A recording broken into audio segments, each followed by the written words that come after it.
Assalamualaikum warahmatullahi wabarakatuh. Di sini kami dari FRI 9 akan mempresentasikan tugas besar mata kuliah PTLF. Untuk dari kelompok FRI 9, ada saya sendiri, Bimaranto Setiawandi, lalu ada teman saya Ananda Julian, ada Rino Dwi Hardiawan, dan Yosep Cesario. Selanjutnya, pertama akan dijelaskan oleh Rino, dipersilakan. Baik, yang pertama ini ada jarak antara supplier dan kandidat lokasi. Supplier to BNI Corporate A itu Cipta Jaya Acrylic Custom 16,6 km. Terus Kaya Pinus Bandung, PK Bintang Labuan 14,6 km. Kemudian ada toko busa dan kain Rasfur itu 9,9 km. Kemudian yang supplier B bisa dilihat ada 16,1 km di Cipta Jaya, kemudian ada 18,4 km itu Kayu Pinus Bandung, kemudian toko busa dan kain Rasfur 22,3 km. Next. Kemudian di supplier BNI yang korporasi itu Cipta Jaya Acrylic Custom 25,6 km, kemudian Kayu Pinus Bandung 26 km, kemudian toko busa dan kain Rasfur 27,9 km. Kemudian dilanjutkan oleh teman saya Rio. Sorry. Oke, sekarang di sini saya akan menjelaskan pemilihan lokasi dengan faktor rating. Dalam penghitungan skor untuk faktor rating ini, kita ada beberapa faktor. Ada faktor yang secara kuantitatif dan juga secara kualitatif. Untuk yang kuantitatif, faktor-faktornya adalah UMK, land cost, availability land, dan supplier distance. Supplier distance ada 3 materi, ada stainless steel, kemudian aluminium, dan keran. Kemudian untuk faktor-faktor yang bersifat kualitatif, itu ada potential market, HR quality, transportation access, and disaster hazard. Nah, setelah penghitungan dari semua faktor yang ada ini, dari tiga alternatif yang ada, yaitu Kabupaten Bandung Selatan, Kabupaten Bandung Barat, dan Kota Bandung, Kabupaten Bandung Selatan memiliki skor yang paling besar. Maka dari itu, Kabupaten Bandung Selatan itu adalah lokasi yang dipilih. Untuk selanjutnya, presentasi akan dilanjutkan oleh rekan saya, Bima Ananto. Baik, selanjutnya saya akan menjelaskan tentang routing sheet. Di routing sheet ini terdapat total 15 proses, di mana masing-masing terdapat proses di 12 part. Nah, untuk yang didapatkan dari data routing sheet ini adalah total actual machine required, atau jumlah fasilitas atau mesin yang ada di BNA Corporate sendiri. Totalnya sejumlah 15. Lalu untuk nanti menghitung unit load, kita juga perlu di sini ada perhitungan tentang prepared production amount. Jadi di sini terlihat sejumlah 41 yang paling besar.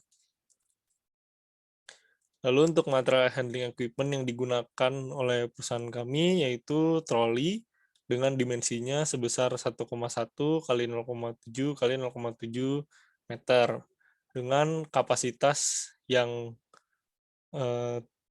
tersedia itu untuk troli ini sebesar 500 kg. Lalu untuk unit load sendiri tadi didapatkan 41. Untuk perhitungannya sendiri, kita akan menghitungkan waktu yang digunakan untuk mengantarkan beberapa part ini.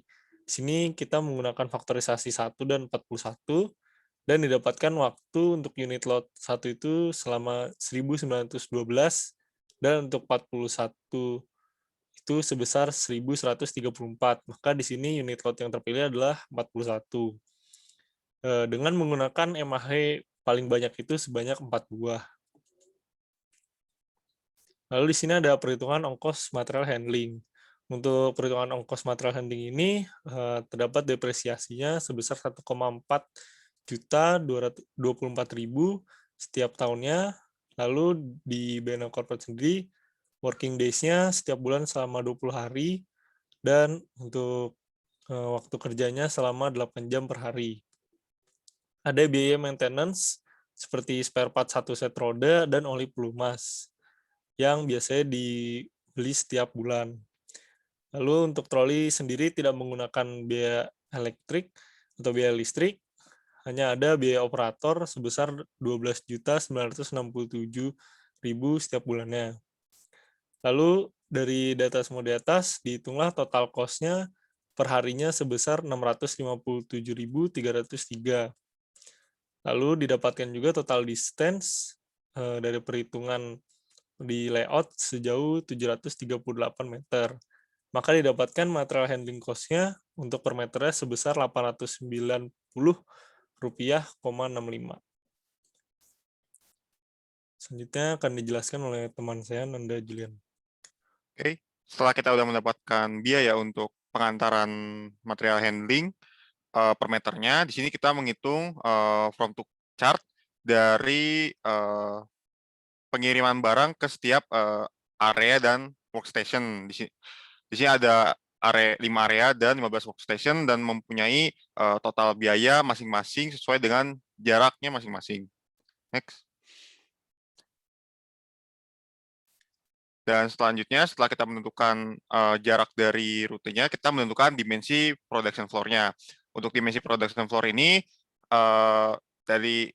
untuk 5 area penerimaan barang, GBBU, GBBP, gudang, dan pengiriman itu tidak ada tambahan seperti workstation. Maksudnya tambahan di sini adalah untuk workstation itu ada penambahan allowance untuk operatornya, allowance untuk tempat materialnya, allowance untuk material movement, itu ditambahkan agar area dari workstation itu tidak terlalu sempit dan mendapatkan total area sebesar 553 meter persegi. Nah, selanjutnya setelah kita menentukan dimensi layout, kita membentuk initial layout berdasarkan alur pengantaran barangnya. Untuk pada proses ini, kondisi layout masih belum optimal. Next.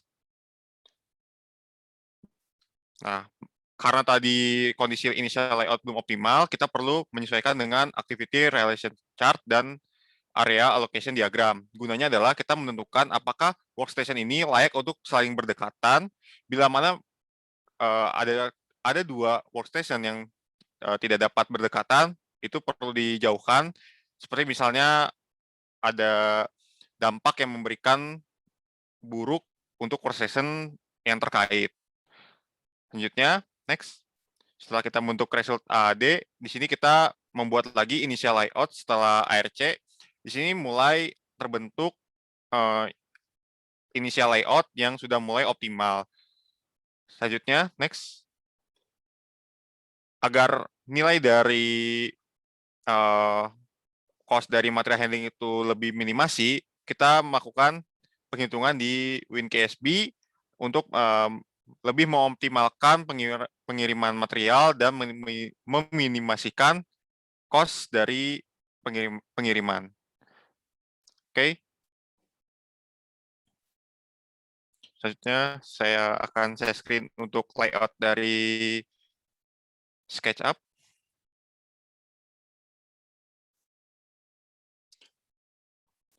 Oke, di sini adalah final layout dari perusahaan Bina Corporate. Ini dari tampak depannya. Di sini dari tampak atas ada area produksi dan area office. Nah, untuk yang pertama adalah area produksi. Di sini telah terdapat 15 workstation dan 5 area, yaitu ada dari REC, GBBU, GBBP untuk barang raw material, lalu ada gudang untuk finished product, dan untuk area pengiriman menggunakan truk yang telah dipilih oleh perusahaan kami. Di sini ada area parkir di bagian depan dan di bagian belakang. Selanjutnya untuk area produksi itu sendiri terdapat mesin dan pengerjaannya masing-masing.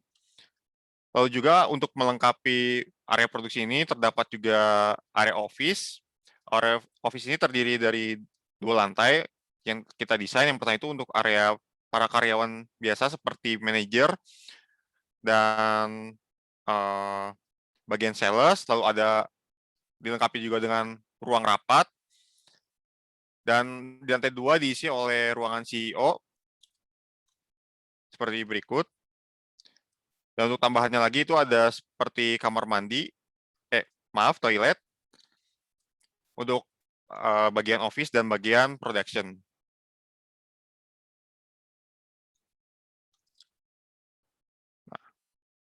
Mungkin sekian dari penjelasan SketchUp. Saya kembalikan lagi.